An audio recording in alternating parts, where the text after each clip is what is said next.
Buongiorno, dunque ite missa est, andate, la messa è finita. Diciamo che questa affermazione ovviamente che tutti conosciamo e che conclude il rito della liturgia domenicale, sappiamo significa andate perché appunto la messa è finita.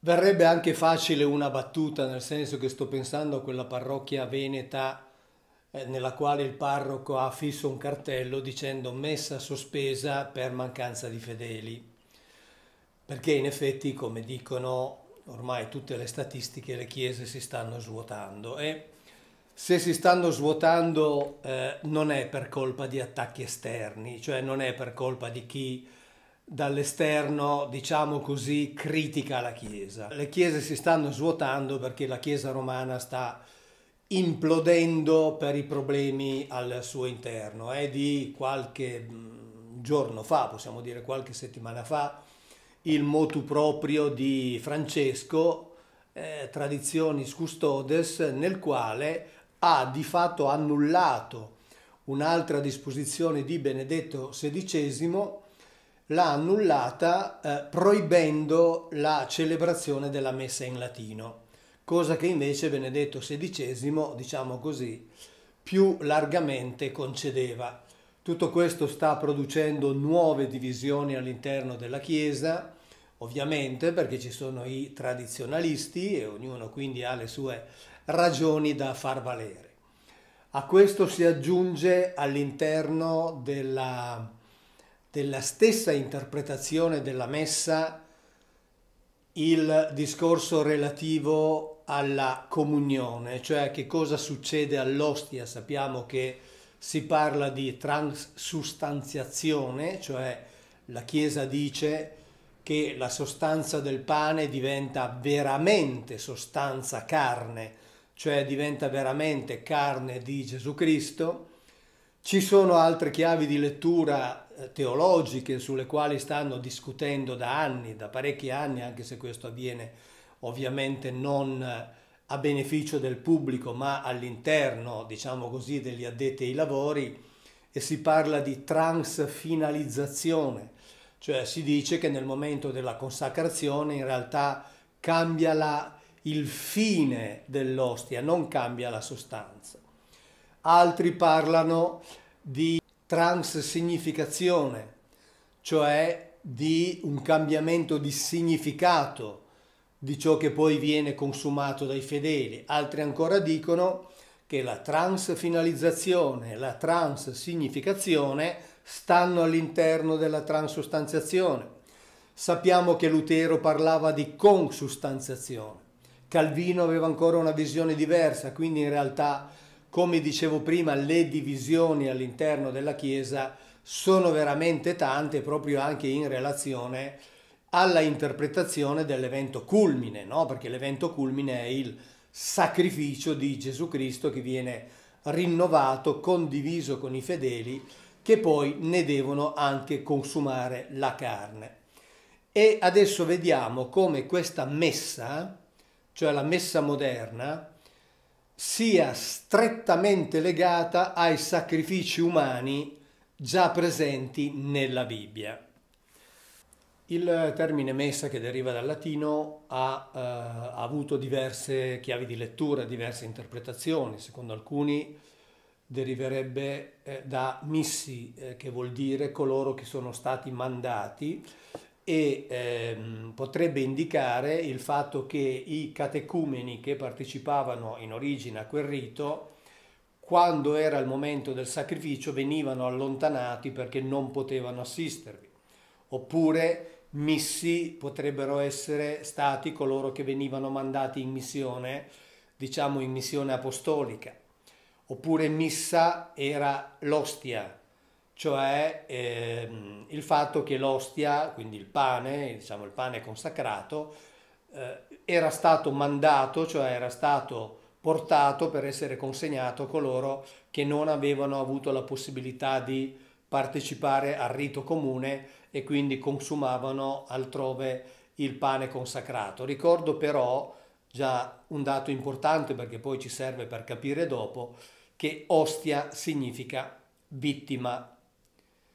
e quindi quella che viene consegnata è la vittima.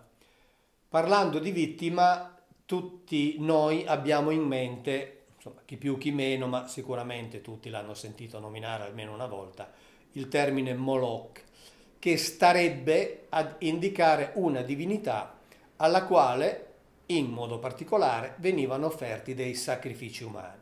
Ecco, forse le cose non stanno così, non starebbero così. Adesso andremo a leggere una fonte autorevolissima. Però per poter capire bene il possibile vero significato di Moloch, che poi ci rimanda alla messa moderna, è necessario, mi chiedo il permesso di farlo, che io vi dia due brevissime indicazioni sul modo in cui vengono gestiti i verbi nella lingua ebraica, nel modo in cui venivano appunto costruiti i verbi che indicano le azioni nell'ebraico biblico.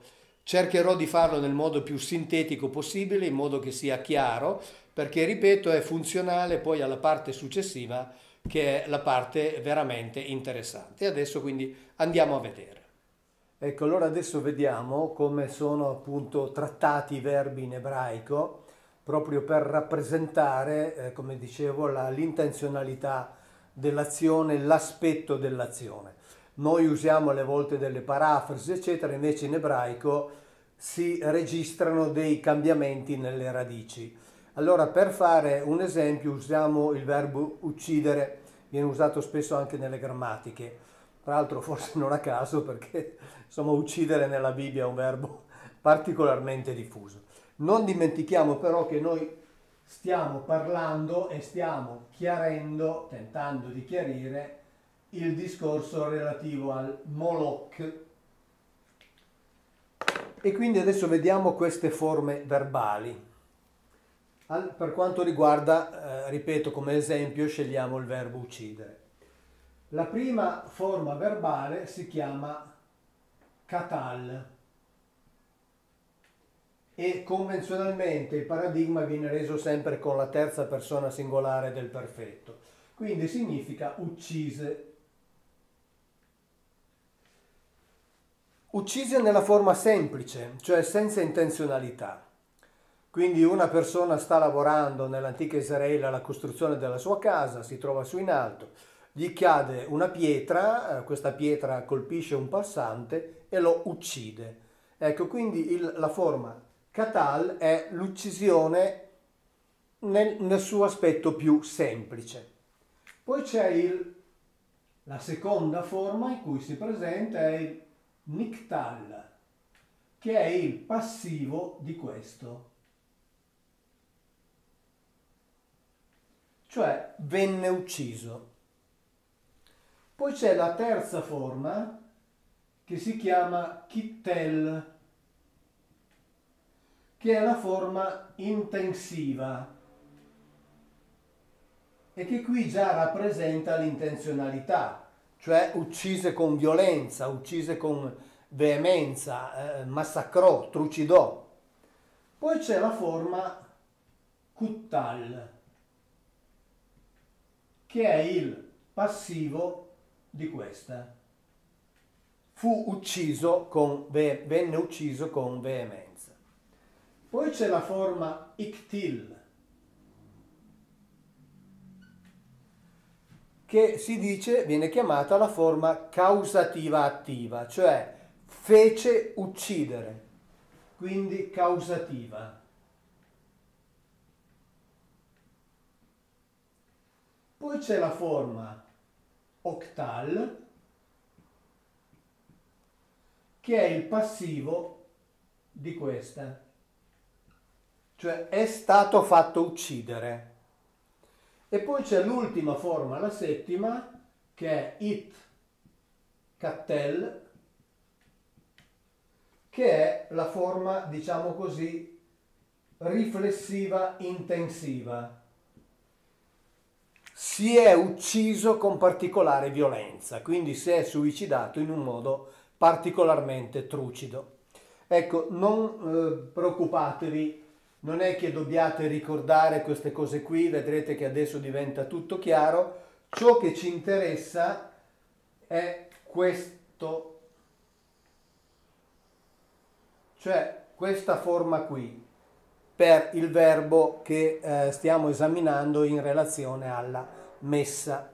Perché noi, non dimentichiamo, parliamo di Moloch, meglio anche in fenicio Molch, e in ebraico adesso troviamo il Molech. E quindi qui così, diciamo, chiudiamo il cerchio. Adesso andiamo a vedere che cosa dice a questo proposito una fonte autorevolissima. Moloch è appunto così è conosciuto, come il dio al quale venivano offerti sacrifici umani, in particolare i bambini. E quindi c'era questo dio Moloch.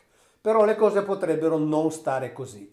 Il professor Garbini, docente di filologia semitica all'Università La Sapienza di Roma, ha dedicato degli studi a questo aspetto e a questo termine e ci dice tutta una serie di cose interessanti.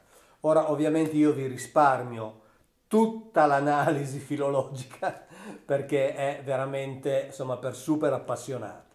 Però veniamo alle conclusioni che sono quelle che ci interessano per il legame con la messa. Allora, intanto lui ci dice che il Molech ebraico che adesso andiamo a leggere, cioè il Molch fenicio, è stato trasposto dai greci, traslitterato dai greci come Moloch ed è diventato quindi, insomma, la divinità che noi conosciamo. Però lui dice, noi possiamo affermare che Molech presenta in ebraico il significato fenicio di olocausto, cioè non indica una divinità, ma indica l'atto sacrificale. Quell'atto sacrificale che consisteva nel bruciare completamente la vittima per trasformarla in fumo che andasse così verso l'alto, e non per motivi simbolici, lo abbiamo già visto diverse volte, ma perché quel fumo piaceva in modo particolare agli Elohim, che, come è scritto più volte nel capitolo 28 del libro dei Numeri, quel fumo li calmava. In particolare è Yahweh che lo dice, cioè insomma l'Elohim biblico. E il professor Garbini cita in particolare Geremia 32-35 e il secondo libro dei Re. Adesso li andiamo a vedere, così capiamo meglio il suo ragionamento, che ci porta ad avere un altro significato di Moloch e a legarlo alla nostra messa attuale. In Geremia 32-35 si dice che costruirono le alture di Baal nella valle di Ben Hinnom, e questo Baal era Baal Ammon, per far passare attraverso il fuoco i loro figli e le loro figlie in onore di Moloch. Ecco qui che nella Bibbia compare il termine Moloch. Nella Bibbia tradotta, e forse nella Bibbia tradotta, diciamo, con il condizionamento di quella traslitterazione che hanno fatto i greci. La stessa cosa viene detta nel secondo libro dei Re, nel capitolo 23 al versetto 10, dove si dice che Giosia, il re di Giuda, rese impuro il Tofet, cioè quel luogo sacro che si trovava nella valle di Ben Hinnom, rese impuro nel senso di proprio fece distruggere anche, perché nessuno vi facesse passare il proprio figlio o la propria figlia per il fuoco in onore di Moloch.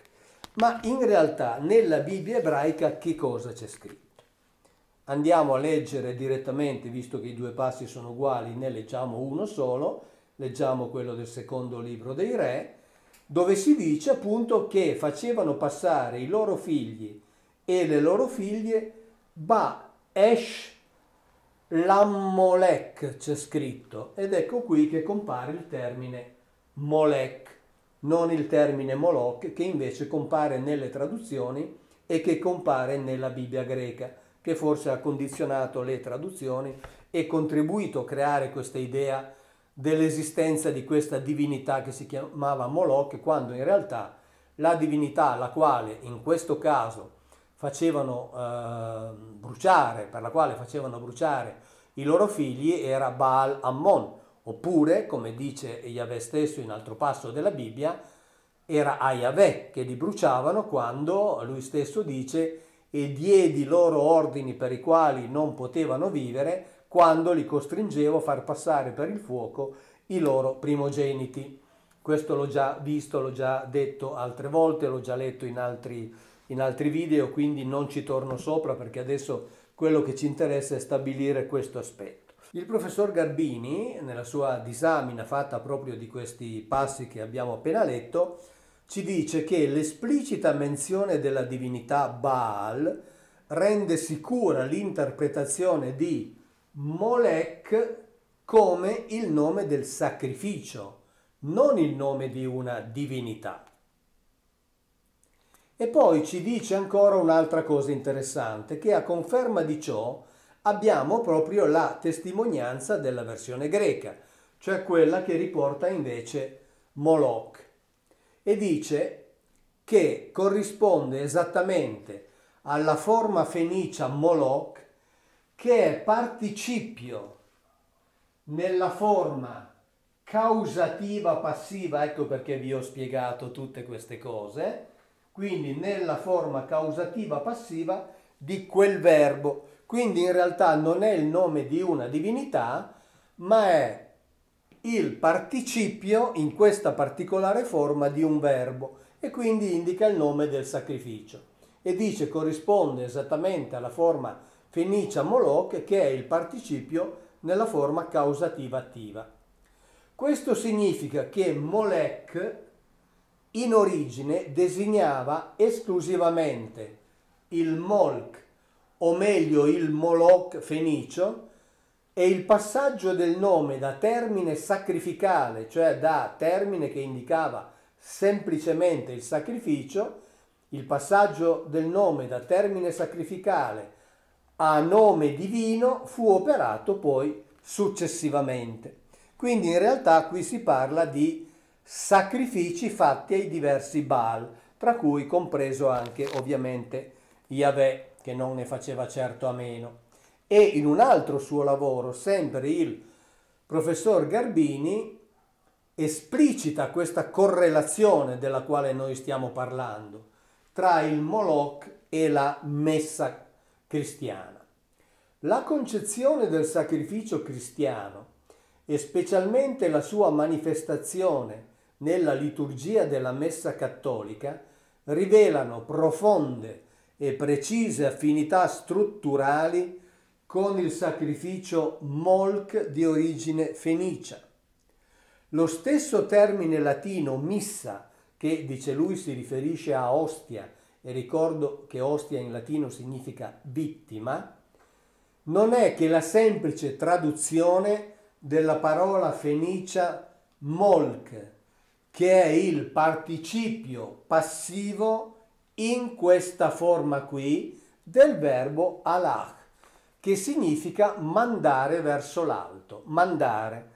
E ovviamente attraverso i sacrifici loro mandavano verso l'alto questo fumo che piaceva molto agli Elohim, che piaceva molto alle divinità, direi in genere sul pianeta Terra. Ricordiamo innanzitutto il sacrificio, quella ecatombe che compie Noè quando appunto torna sulla terraferma e veramente ammassa decine di animali presi chissà dove, guardate un po', non certo dall'arca, e li brucia, e quindi per creare una grande colonna di fumo, quindi un molech, un sacrificio attraverso il quale si manda verso l'alto la vittima. Pensiamo allo stesso Noè sumero-accadico che fa la stessa cosa e che ci dicono i testi sumero-accadici, una volta che questa ecatombe sta bruciando, gli Anunna o Anunnaki arrivano attratti dal fumo come mosche sono attratte dalla carne e così via. Ho parlato di questi sacrifici, di queste ecatombe, ne ho parlato nei libri dove ho fatto i parallelismi tra la Bibbia e i testi greci, se ne parla nei testi dell'Estremo Oriente, ce ne parla Strabone per quanto riguarda i Celti, ce ne parlano i racconti relativi alle civiltà centro-sudamericane. Quindi in realtà questo era molto diffuso, ma la cosa interessante è ciò che il professor Garbini fa, questo rapporto diretto tra questo e la messa, cioè l'invio dell'ostia. Quindi è chiaro che se questa ostia, questa vittima, come dice la Chiesa attraverso la dottrina della transustanziazione, è veramente la carne di Dio, qui si parla senza alcuna ombra di dubbio di teofagia, cioè di fedeli che mangiano il loro Dio, o se preferite di cannibalismo sacro. Ora, gli antropologi ci descrivono queste forme di rito di teofagia o cannibalismo sacro presso diverse popolazioni, diciamo cosiddette primitive, dislocate in varie parti del pianeta Terra. E quando noi leggiamo di questi racconti tendiamo a guardare con un po' di sufficienza e invece tendiamo a rappresentare in un modo spirituale, in un modo più elevato, ciò che avviene all'interno della liturgia della messa. Dobbiamo capire, dobbiamo onestamente accettare ed ammettere che si tratta esattamente della stessa cosa. È cannibalismo sacro e c'è qualcosa che viene mandato. Ora, su questo qualcosa che viene mandato sono possibili tante interpretazioni, ho detto prima quali erano relative a coloro che venivano mandati fuori nel momento in cui si celebrava il sacrificio, eccetera. Però, sapete, anche si dice che quando c'è una grossa riunione, un'assemblea di molte persone, si crea un qualcosa che viene mandato, e questa è una delle chiavi di lettura che si va ad aggiungere alle altre. Ve la rappresento così come viene descritta, ma sono sicuro anche che molti di voi l'hanno provata. Tant'è che, ad esempio, si dice che una cosa è, usciamo un attimo dalla religione, guardare un evento sportivo o che so, ascoltare un cantante in televisione. Altra cosa, dal punto di vista delle sensazioni, delle emozioni, di ciò che si prova, ma che si prova quasi a livello fisico, è partecipare attivamente, cioè essere lì presente a quel rito, che sia un rito sportivo o che sia un rito canoro, perché lì si crea un qualcosa, cioè si vivono delle sensazioni diverse.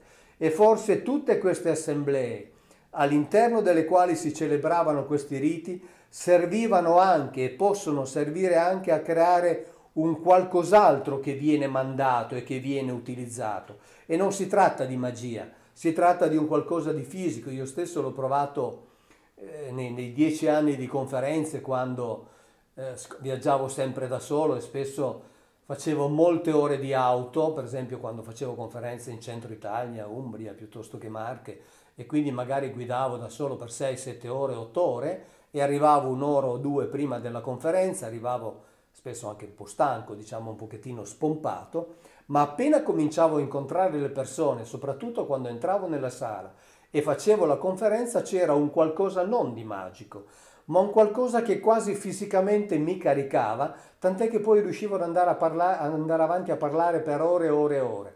Ecco, forse questo è il significato delle assemblee che si creano e che si creavano per questi riti, avevano proprio anche questo aspetto. Ed è forse anche questo l'aspetto che si è perso, è il motivo per il quale la gente non, fra virgolette, sente più la messa, perché forse queste sensazioni non vengono più create. Ed è forse anche questo il motivo per cui i tradizionalisti vorrebbero ancora la messa in latino, quella che dicevo all'inizio ha proibito il pontefice. Perché? Perché nella messa in latino a loro forse sembrava di avvertire quel qualcosa che nella messa celebrata nella lingua invece comprensibile per tutti forse non si crea più. Ecco, non so dirvi esattamente se le cose stiano veramente così, ma la suggestione è molto forte. Rimane il fatto che, se è vero ciò che dice la Chiesa, qui siamo di fronte, esattamente come nelle civiltà antiche, esattamente come nei racconti di popolazioni sparse su varie parti della terra, siamo di fronte ad un rito nel quale i fedeli mangiano fisicamente la carne del loro Dio. Ciao, grazie e alla prossima.